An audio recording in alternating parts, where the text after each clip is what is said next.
Photoshop, Chapter 8, this is Part B. Now that we've completed the practice on using vector lines again, we are going to work to create the shape of the coffee cup based on the photo.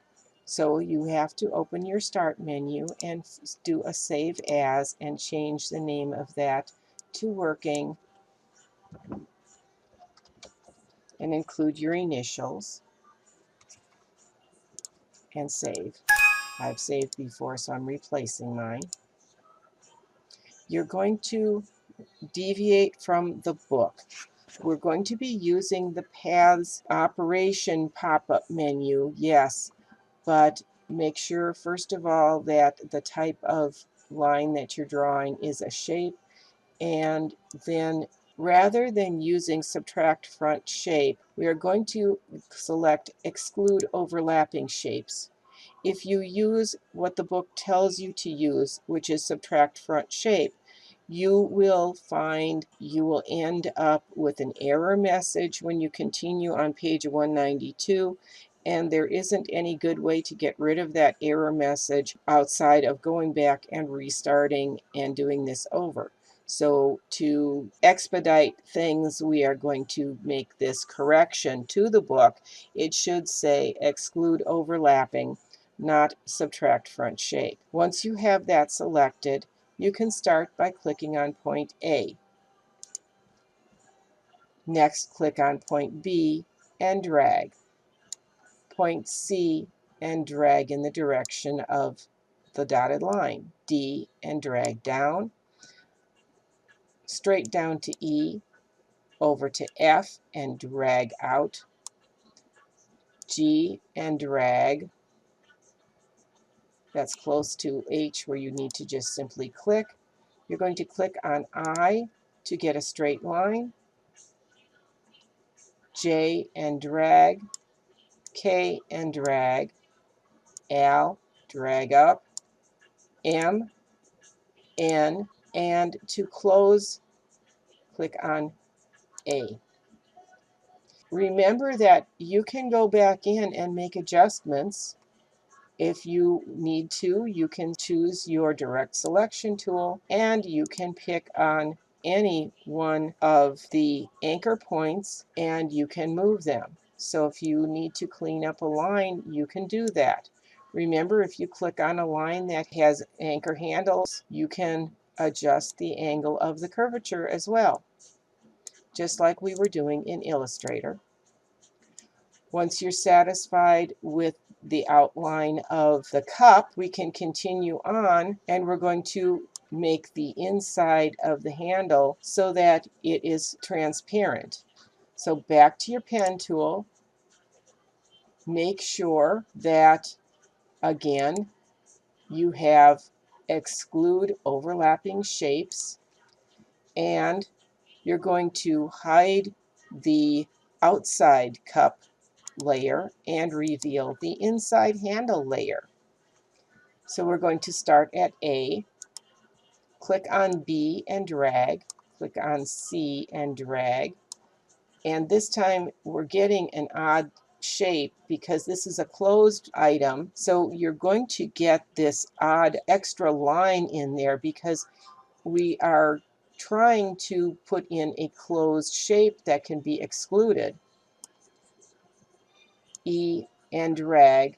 But remember, you're going to need to change this. It looks like it's filled, but it's not. And we want this straight line going down. So we are going to, holding our Alt button, click again on E to convert that anchor point over. And you see you will lose one of those direction handles. And then you're going to release your Alt button and click on A to close the shape. At this point, we are going to continue by saving this path. First of all, go into your Paths panel and you have Shape 1 Shape Path. And double click on that and name it Cup Outline and say OK. And this is a good place now with everything properly selected to save. We're going to continue by converting the paths that we created. We have cup outline and shape 1 shape path. We're concerned with cup outline. We're going to go to Edit and choose Define Custom Shape. Name the shape Coffee Cup and click OK. This is the point in the chapter that if you did not follow my directions, you would get an error message that says that this cannot work due to a program error. The program error is simply that you needed to select the exclude overlapping shapes rather than subtract front shape. And we're saving it and say OK to that. At this point, and you have saved your custom shape, we can now click on your Move tool, click outside to deselect. If you have 2 layers that come up, you can delete now your shape 1 shape path, and I mean 2 layers in your paths, and you can delete your inside and outside handle layers because you won't need them anymore. Next, we're going to select the Custom Shape tool, which is underneath the Rectangle tool.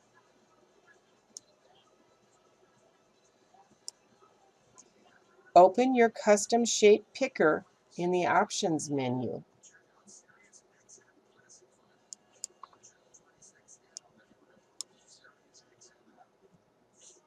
And scroll to the bottom of the picker. The shape you added should be the last one displayed.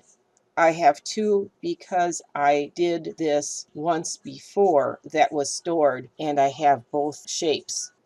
This is very important that you follow the steps correctly and in the proper order and make sure everything is done the way that I give this to you, because it is very easy when working with the custom shapes to get a result that you did not expect. We're going to first make sure that we have our custom tool selected, we have the coffee cup selected, we have new layer selected.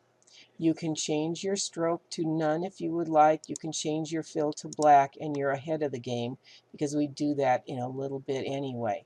And go up in the corner of the image and click and start to drag to create your coffee cup shape. We want it to be approximately 2 inches by 2 inches, so it's going to be not exactly square. We'd want to maintain that rectangle, so make sure you have your shift key.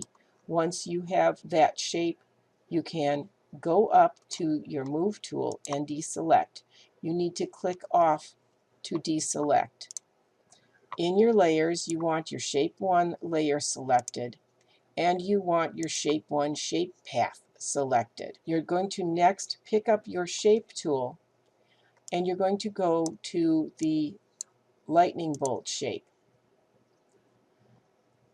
Next, you're going to pick up your Subtract front shape. You could use something other than the lightning bolt if you would like to. The lightning bolt shape is chosen because of the continuity with the coffee logo. You're going to get the plus sign, which is the drawing sign for the shape, and there is a subtract on there. Making sure that you have shape 1 shape path, you can now click and start to drag. And when you release your mouse button, by the way, you should hold your shift key down so that you hold the proportions correctly. But as soon as you release your mouse, you should have your lightning bolt so that you can see through it. And you can see that as you drag, there is the background coming through. If this did not work, you need to stop, back up to Delete Layer, and start over again, and work slowly and carefully. It may take you several times, but you will find if you follow my instructions completely, you shouldn't have any problem creating the lightning bolt on the coffee cup. Once you have your coffee cup, this is probably a good place to save. Next, we're going to import a smart object. We imported smart objects before. We've used them in Illustrator. The nice thing about smart objects, particularly bringing in a smart object from Illustrator, you can edit the item in Illustrator and the change will be reflected in the smart object in the Photoshop file that you've placed it into. We also have the ability to scale, rotate, skew, or transform in other ways smart objects, and they will keep their precise, sharp edges. When you place the smart object, you can link it or you can embed it. If you link it, you can make those updates. If you embed the item, then Photoshop includes the entire object in the file and the link is gone. However, you can convert the embedded smart object to being a linked smart object if you can still link to the original file. We're going to now put in the Kailua Coffee logo that was created in Illustrator. You should have your Move tool selected. Select now in your layers the coffee cup layer, which I forgot to have you label.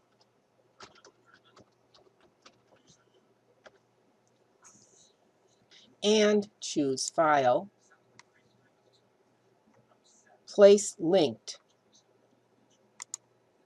And you're going to select the logo type EPS file and click Place. The Kailua Coffee logo is added to the middle of the composition inside a bounding box with adjustable handles. And there's a new layer that's in the layer panel. Drag the logo type to the upper left corner of the sign, just to the right. Drag the logo type object to the top of your file, in line with your coffee cup and to the right of it, and press Shift and drag a corner down to make the text proportionally larger. It should pretty much fill the top of your page, and it should be fairly close to the size of the coffee mug. If you need to hide your history panel, you can. We can actually adjust this a little bit, place it where you'd like, and commit your change. We can position these a little bit better. If you select both the logo type and the coffee cup, you can slide them around and get them a little more centered on your page. As with any shape layer, you can continue to edit the size and shape. All you have to do is select the layer and choose Edit Free Transform, or select your Show Transform controls and you can work with those to resize.